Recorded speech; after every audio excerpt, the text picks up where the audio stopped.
So welcome back, and our last keynote speaker of the day is Syd Kitson, presenting Babcock Ranch, Building a Sustainable Community. Syd is the chairman and CEO of Kitson & Partners, a Florida-based real estate company that specializes in the creation and development of master planned communities and commercial properties. Prior to his career in real estate, Kitson had a notable career in the National Football League, playing offensive guard for both the Green Bay Packers and the Dallas Cowboys. And in 2006, Kitson completed... Oh, okay, gotcha. In 2006, Kitson completed the historic purchase of Babcock Ranch in Southwest Florida, which encompasses more than 91,000 acres.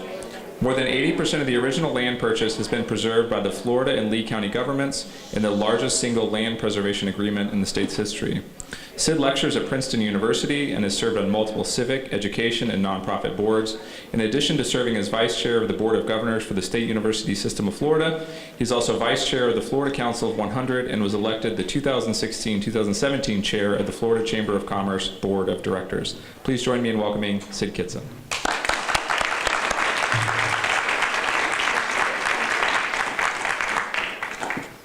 Well, thank you all very much. It is truly an honor to be here. Although I will tell you, it is really bad to follow a group like that of young people. Never follow young people like that and never have the last speaking engagement of the day, because everyone's had it. And I've hit both of them. It's just unbelievable. I heard the football reference before, and it was a big part of my life. Carl Newcomb-Jones knows that. Carl and I worked together years ago. And I think what football taught me was really the power of hard work and overcoming failure, especially as an offensive lineman. Because as an offensive lineman, seriously, can anybody name one offensive lineman? There's absolutely not. Because the only time anybody recognizes or hears your name is when you do something wrong. So I'm gonna share something with you that this is the first time I've actually ever shared this. That is me on the left, and now remember this is from the 70s, and I was not doing adult films or anything like that. That's the way we actually were back in those days. So. But just to illustrate my point, I'll tell you just a quick story if I could, and this is actually a true story. We were playing on Monday Night Football. Anybody remember like Howard Cosell and Danny Dye and those? Okay, good. So you're closer to my age, which is really nice. So we're playing Tampa Bay in Tampa Bay. I'm with the Green Bay Packers, and it is an incredibly boring game. And it's getting down to the end of the half, and the quarterback makes this great throw, and James Lofton, Hall of Famer, makes this diving catch in the end zone, and there's this yellow flag that ended up right on top of my helmet. I got called for holding. So, on national TV, the guy holding number 64 on the offense, and the touchdown was eliminated, and for some reason, Howard Cosell he goes, "Oh my God, Kitson tackled the guy," and I did, but here's the amazing part about it. So back in those days, there were no cell phones or anything. You had your regular phone, and it was listed like anybody else in the phone book. So the next day, I received literally hundreds of phone calls from all over the country. I had people calling me from kindergarten going, "Oh my God, Syd, you're playing professional football, and why did you hold?" And I mean, that's the way it went, except for my grandmother. Grandma was great. She calls and she goes, "Sydney," she goes, "I don't like that Howard Cosell, he's mean." And she goes, "I thought your hold was wonderful." I just didn't have the heart to tell her that I wasn't supposed to do that. Anyway, this absolutely helped prepare me for the high-profile world of Babcock Ranch, and I will. We as a company are involved in projects all over the state, and it's really been great. And I think a lot of people ask me, why Florida? And a lot of that is, we have 1,000 people a day moving into the state. So when we talk about sustainability and thinking about that, well, as a developer, we have impacts. We impact, and we have to take responsibility for that. And we have to put these people somewhere, and we need to do it the right way. I mean, there's no state income tax. We have a $1 trillion economy. It's remarkable. By the way, our state university system is ranked #1 in the country. I don't know how many of you knew that, 3rd year in a row, #1 in the entire country. We should be very proud of that. And I think that there is a business-friendly environment, but it needs to be done responsibly. But we also have our problems, and we absolutely need to address those. So, you know, what I'm known for, and what our company's known for, is Babcock Ranch. And I just want to give you just a very, very quick history, if I could, on Babcock. Edward Voss came to Babcock, or bought the property that's called Babcock Ranch back in 1914. And it was really for hunting and logging timber operations. And they were actually harvesting old growth / pines, which is an extremely dense wood. And here's what happened. Fred Babcock, the son, who's a pretty resourceful guy, discovered that diamond mines were collapsing over in South Africa. And the termites and that sort of thing were eating up the woods and causing all kinds of problems. So he realized that this hardwood would solve that problem. He sent a shipment over there, and it took off. And so we actually built a town called Rouville with railroads and homes and all sorts of things right there on Babcock Ranch. That property is now the Babcock Ranch Preserve. And then they diversified their business operations with tree farming and rock mining and vegetable farming, alligator farming, believe it or not, ostrich farming. There were cattle operations and swamp buggy tours, which are buggy stores, which are still there, and hunting leases. But I'll tell you what, they also had a very, very deep respect for the land and the preservation of that land. And you know, it's interesting. As I've gone around and I've been to conferences like this throughout the country, one of the things that amazes me, I hear a lot of talk about building a smart town or a smart community. I just don't see a whole lot of people doing it. And I think it's time that people started to step up and let's start to make that happen. Babcock Ranch is located in Southwest Florida. It's just 15 minutes from downtown Fort Myers, about 25 minutes from the Southwest International Airport, and about 25 minutes from Punta Gorda Airport. So it's a pretty good location. And now, Babcock Ranch was 91,000 acres. That's 143 square miles, or an area 5 times the size of the island of Manhattan. Now, the state wanted to purchase this property, and the reason they wanted to purchase it is because they wanted to complete this wildlife corridor from Lake Okeechobee all the way to Charlotte Harbor, but they were just unable to finish that deal for a whole number of reasons. So the family put the ranch on the market, all 91,000 acres, and they were inundated with the offers from literally all over the world. And there are all kinds of ways that people wanted to develop it. Probably the most popular was to take the entire 91,000 acres and carve it up into ranchettes and put a hunting lodge on there. It had 2 airfields and have people come in from all over the world. But the family agreed to sell us the land. And what's really cool about it was we couldn't pay as much as everybody else. So I'm probably the first guy who offered less money but actually got a deal done. And that says a lot about the family. However, there was a catch. They said that you have 1 year to get done what you need to get done. 1 year. And what we got done in 1 year normally takes 5 to 7 years. And I'm not exaggerating. And so this was 2005, and it was really quite an experience. So the approvals were very challenging.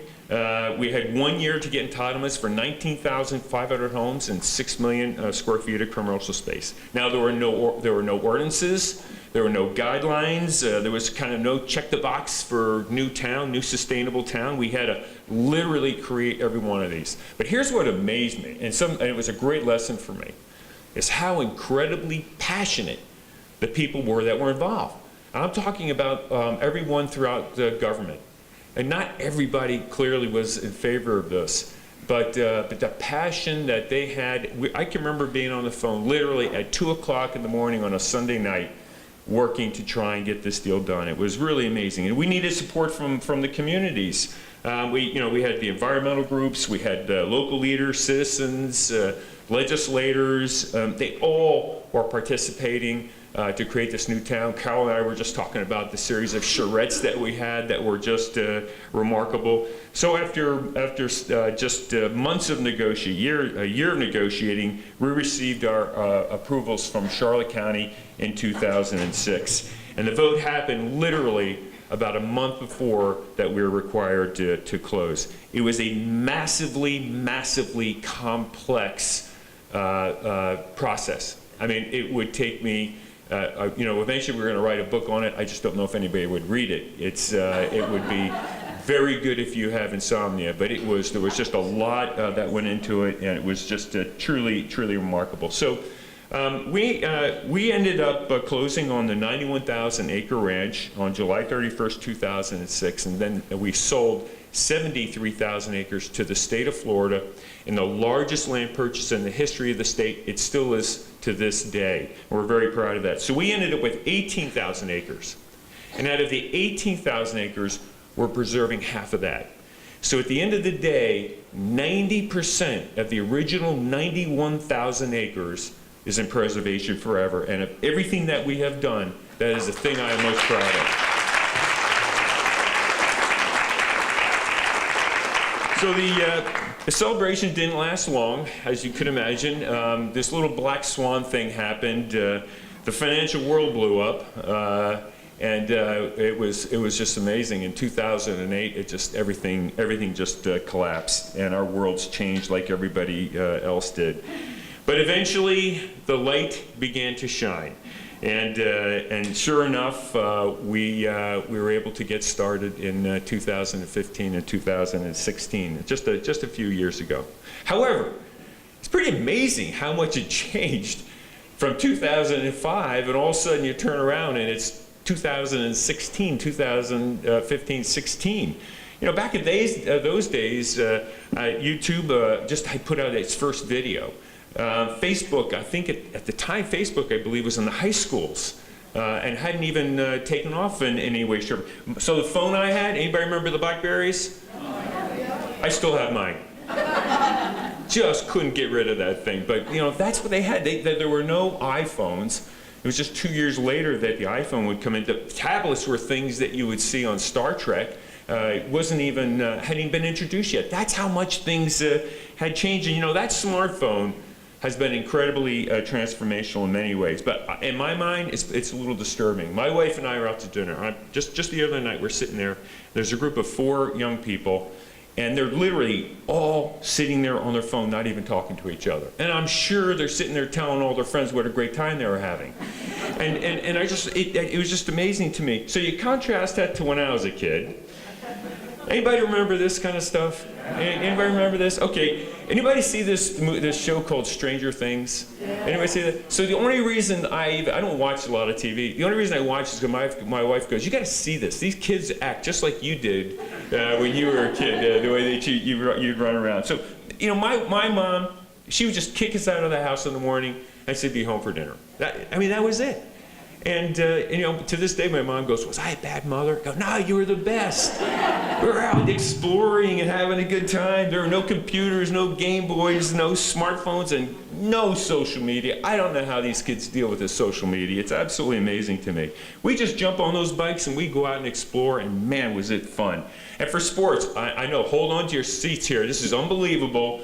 We used to pick our own teams. Yep.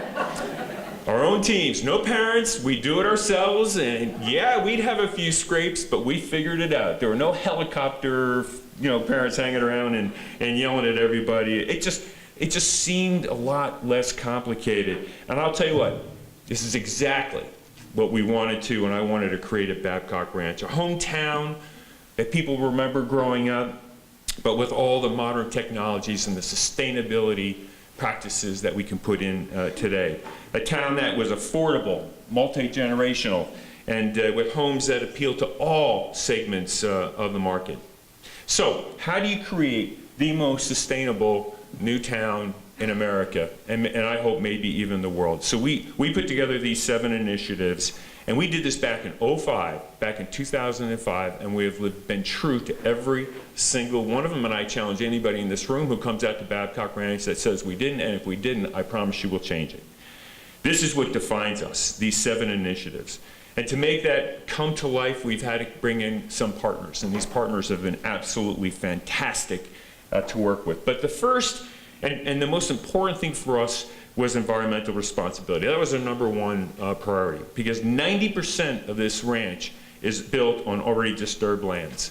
We have rain gardens and reuse water that's used throughout the community. We have scrubber marshes and trails and natural areas. We have community gardens and lakes, and we require native plant materials. We have over 200, actually now up to 250 replanted oak trees from the community itself. We limit the amount of turf coverage that is there, and we've minimized our wetland impacts, and we have a whole host of other sustainable objectives and rules that we have within our community. This is something that this is an example of what you can do if you do the right thing. This is a Curry Lake. On the left, if you've read The Swamp by Michael Grunwald, whoever has read that in this room, you'll know that when they drained the Everglades, they did a hell of a job of draining it and really changing the character of everything. If you look at the left, that part of that picture, that is a drained wetland that occurred back, I would say, back in the 40s. And so we put in a weir system there, and if you look, this is literally 2 years later, the lower right, that's what it looks like today. And the reason I want you to see this is it is incredible how fast nature heals itself. And by the way, it'll heal itself. Just let it do it and leave it alone, and I promise you, it will happen. So, one of the things that I think we're extremely proud of, and I'm going to see if this will, yeah, there we go. So energy use and energy production, to me, is the key to true sustainability. And I know you've had a lot of speakers talk about this today. So we spent a lot of time trying to figure out the right energy solution. So Babcock Ranch is the first solar-powered town in the United States. Florida Power and Light builds a 75-megawatt solar-powered generating facility. So let me put that in perspective. That's 236,000 panels on 440 acres, and they're doubling it. So we're going to have about 700,000 panels on almost 900 acres. That's 150 megawatts. And what's really great about this is it's not that we're producing more energy than we're using. This energy is going right to our town. And then what's not used in our town is then going into the grid. And the other part of this that I think that is really important, because the holy grail for renewable energy, and everyone in this room knows it, is storage. So Florida Power and Light went ahead and put in the first, at the time it was the first solar to battery storage facility, and you're seeing it right here. And it's 10 megawatts. And what they're doing is they're trying to understand it, they're trying to figure out how we can use it, how we can grow. I mean, ultimately, I'd love to be the first microgrid city, and I keep telling them that, and I let them know that every single time I see them. Maybe that's why they don't invite me back anymore. They've already invested quite a bit of money in this. But they have been great partners, and they are using this as a living laboratory, and they even, this is really cool, they even put us on their Super Bowl commercial. Now, I've never been in a Super Bowl, but I'm proud to say I was in a Super Bowl commercial, so I'd say I got part of the way there. But this is really one of the goals of Babcock Ranch is to have us companies come in and use us as a living laboratory. What is I think also is critical is we want Babcock to be a multi-generational town. We don't need a bunch of old people. When I saw these young folks here, I don't know about anybody here, but boy, I started feeling really old. And they're saying, a bunch of you old folks ought to help us out here. And I'm looking around, yeah, they ought to. And then I realized, oh, that's me they're talking about. But so one of the things that we realized when we started is we want to start with a school. And we did. Nobody lived there, and we started with a school. So we built a school that was 156 seats. And what was interesting is we were hoping, praying that we would get maybe half of those filled. We had a waiting list for 300 people to get into that school. And so the entire school was filled. That was fantastic. We were so excited. Until we realized that we had no seats for anybody who moved into Babcock Ranch. Another one of those brilliant moves and lessons learned. There's literally not a seat for somebody who moved in there. So we built this school that you see there right now.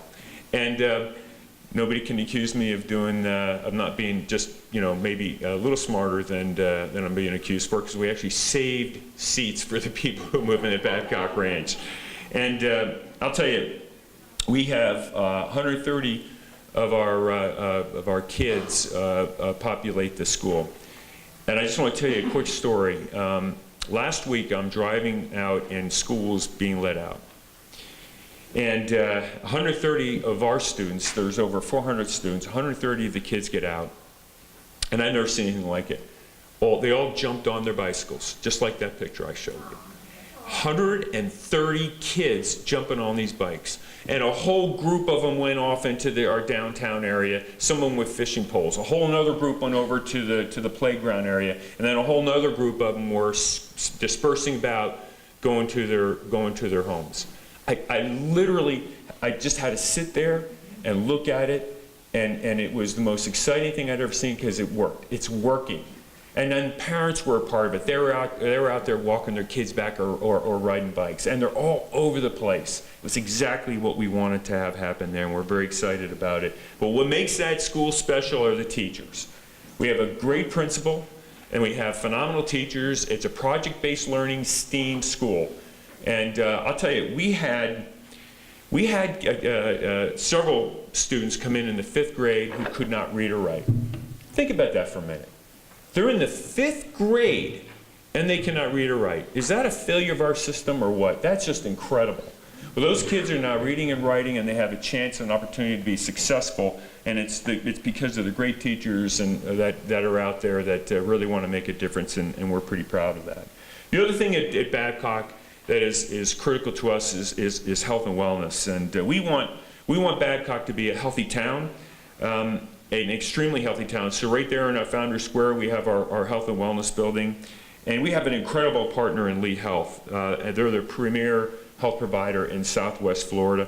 They have physical therapy, occupational therapy, and other clinical services. And they have this really cool, they started with this incredible state-of-the-art equipment. It was the first of its kind. And what it did is if you were on an elliptical or a treadmill, when you used it, it put energy back in the building. And it would tell you how much energy you put back in the building. And you could compete with other people to see who would produce the most energy. And I thought that was pretty cool. So people were out there betting, and it got a little ugly, but it was the theory was really good. And I think that if we can get people to settle down a little bit, we'll be okay. We have a medical clinic there. We have full-time physicians. FSU has students that are also medical students that are there that we're excited about. We have telehealth services that are there. And our partnership with them is growing, and we have several things that we're going to be able to announce. But what also makes a healthy town, and this is truly important, is the placemaking. We have 50 miles of trails, we have fishing, we have hiking, biking, and other activities that are very, very easy for people to access. Literally right outside the door, they can get on this trail system that we have, and we just opened up another trail that just recently, and we're very excited about it. We also have community gardens. We have a community garden. We have our own garden that we use for farm-to-table restaurant that we have in our Slater's grocery store. And a lot of our homeowners are using it. It's exciting. We're monitoring. We want to see how excited they are about it. And as time goes on, we hope to make that even used more. So transportation, so this is one of our most important goals. This is to reinvent the way people think about transportation. And we believe that autonomous vehicles, cars that drive themselves, are the future. We have this great partnership with Transdev. They're the largest transportation company in the world. And today we have autonomous vehicles that run through the property. I would say that the societal benefits to autonomous vehicles are absolutely mind-boggling. When you think about it, 35 to 40,000 people a year die on our roads here in the United States. 1.2 million worldwide die on the roads. That's outrageous. And the fact that we just talk about it and say, oh, that's sad, is unacceptable. This is an actual solution. Right now, we are getting ready to introduce a point-to-point system. Right now, we have a system that just goes from one place to the other. It's prescribed. The only challenge is we've had this up at Washington, D.C. for approval for probably 2 months now.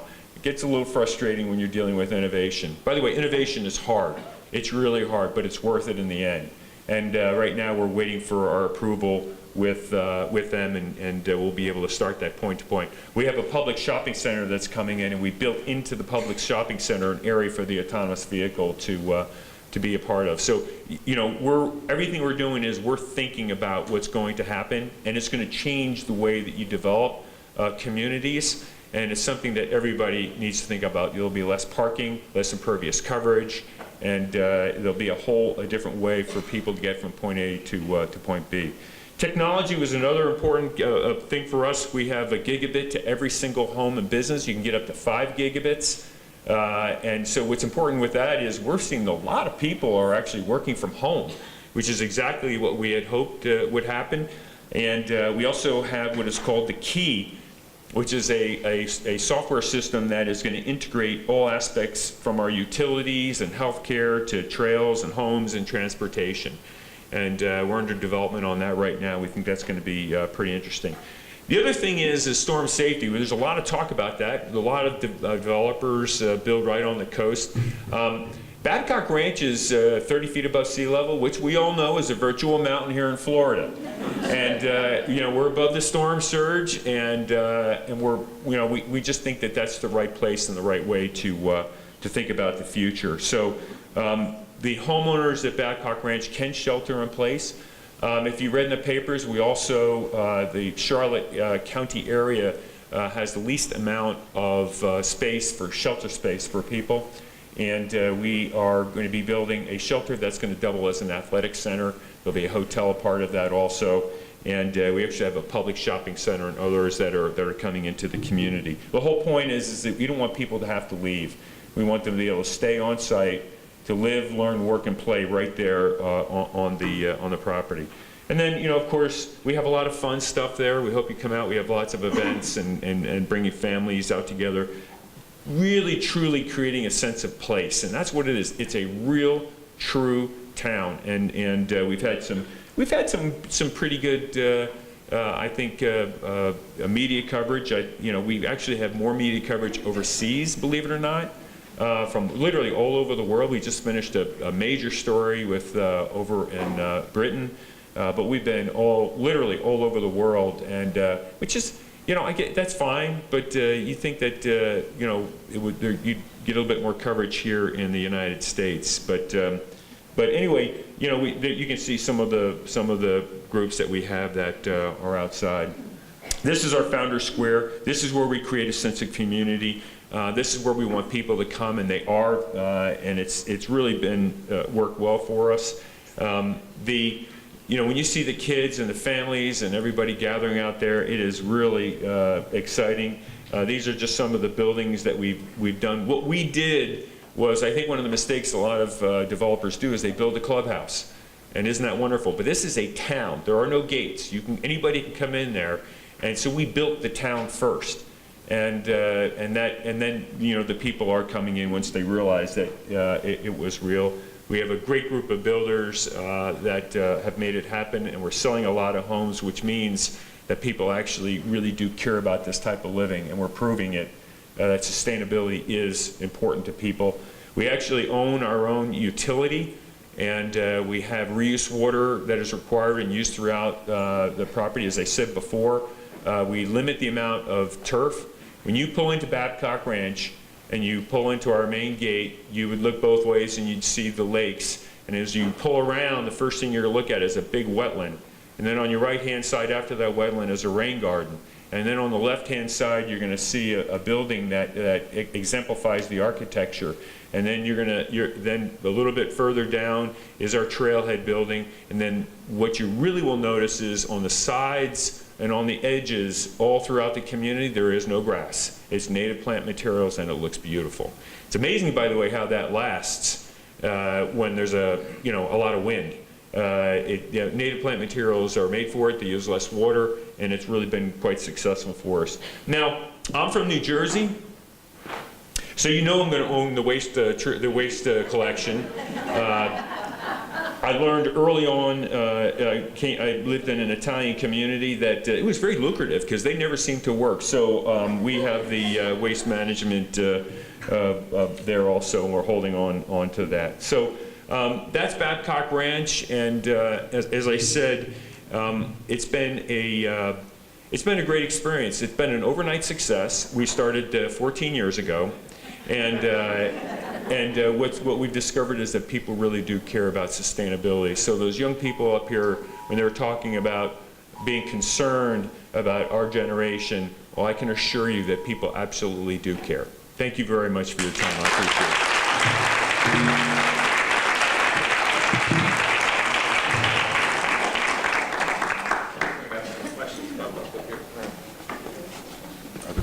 Yeah. You guys posting questions? That should be good. Sure. Is it not working?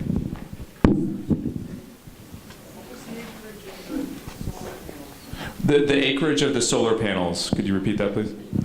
440 acres was the initial, but now it's up to 900 acres. Syd, I have a question. I was curious, you kind of mentioned that people, are seeking out or want this kind of lifestyle that you guys are offering. When you guys talk to people who are interested in moving to Babcock Ranch, do they name sustainability as one of their top concerns, or what are you hearing from consumers about what they're looking for? Oh, there's no question. They come in because of the sustainability and what, as a matter of fact, which is really interesting is they are so passionate about it, they stay on top of us. We don't have plastic straws, I promise you that. But when this issue of glyphosate hit the papers, I was inundated with calls just from the people from within our community going, what are you guys going to do about it? I mean, this Roundup is causing problems. And so we suspended use of it probably before anybody else did. But they are engaged, and I think the reason why we're the top-selling community in Southwest Florida is because of the sustainability. And I think what's important for everybody here to understand is that means it works, and that should be very encouraging for our future. And I think for other developers to literally copy what we're doing, because that's what we want to have happen ultimately. I was going to ask you about that. With the example that you all have set, have you seen other developers kind of doing some of the similar things that you've done, either in Florida or around the country? I get calls from people all over the country. I've had developers call me from different parts of the world who said, "Do you mind if I take your playbook and literally just use it?" I said, "Absolutely. Take it, use it, and do what you can do to make it successful." So it's amazed me the reaction from others, but really that just has happened recently because of the success. If nobody moved into Babcock Ranch, I promise you I wouldn't be getting any phone calls. These are questions from the audience. So what's the current population, and I think it was what was your projected build out when it's all completed? It's happened a whole lot quicker than we thought. So we've sold just within the first couple of years over 2,000 lots. We have probably about 1,000 people living there. We've sold over 500 homes. It caught us by surprise, and actually what's happened because of that is we don't. If you go to Babcock Ranch, there's only a couple homes there that you actually move in right away. The builders are all trying to catch up. It's a great problem to have. It's still a problem, but it's a great problem, and we hope that continues. And one of the other questions, how affordable is Babcock Ranch? How much do the homes cost? I think this is really important, and in order to have a multi-generational true hometown, you have to have homes that are affordable, and then you need to have homes that are more expensive. and everything in between. And so we have homes that start under $200,000. We have teachers, policemen, firemen living there. We have executives living there. And you have to have different product types. So we have an apartment complex that's going to start up here very shortly. We have different types of multifamily housing, and just a whole different group of single-family homes, from small lot single-family homes to large lot single-family homes. So in order, again, this is a town. And I have to remind people that all the time. Florida is full of gated golf course communities. And we're not a gated golf course community. We are a town, and you need to have all of those housing types in order for it to work. And I see a couple questions about rooftop solar. Is that allowed in Babcock Ranch? It is. One of the things, I didn't want to rely on rooftop solar to make it a solar powered town. In order for it to be truly solar powered, we needed a utility scale. It took 8 years, by the way, to put that together. 8 years of my life to make that happen. It was quite an ordeal. Just that alone is quite a story. But there are people in our community, families, who do put rooftop solar on, and they're absolutely encouraged to. And if you go to Babcock, you'll notice they're on all of our buildings. You mentioned also a lot of people, working from home. Are you also seeing? I think there was a question up there about building near job centers. I was curious, how many people are commuting from there? Yeah, that's really, really important. We're starting to build our base now with companies coming in, and so the answer is yes. We do have a lot of people who work from home, but we do have people who commute out. And I think one of our big pushes right now are bringing companies in, but we just don't want any company coming in. We're really looking for those companies who understand sustainability, who believe in what we're doing. And by the way, that's just about everybody now. These companies are really concerned about their carbon emissions. And somebody said earlier, we're talking about climate change. I get asked this question all the time, and people want to make it political. There is nothing political about this issue. This is let's just look at the science. The science says we have a climate change problem. And it just makes absolute sense for us to start right here with us being able to control what we can control with the environment and sustainability. So, to look at it any other way just doesn't make any sense. Great. Thank you so much, Syd. You're going to be participating in our panel that we got going on, so if you want to grab a seat over here, would be great. Also, could invite up Josh Tickle and Chris Castro to join us for the final keynote panel as well, please.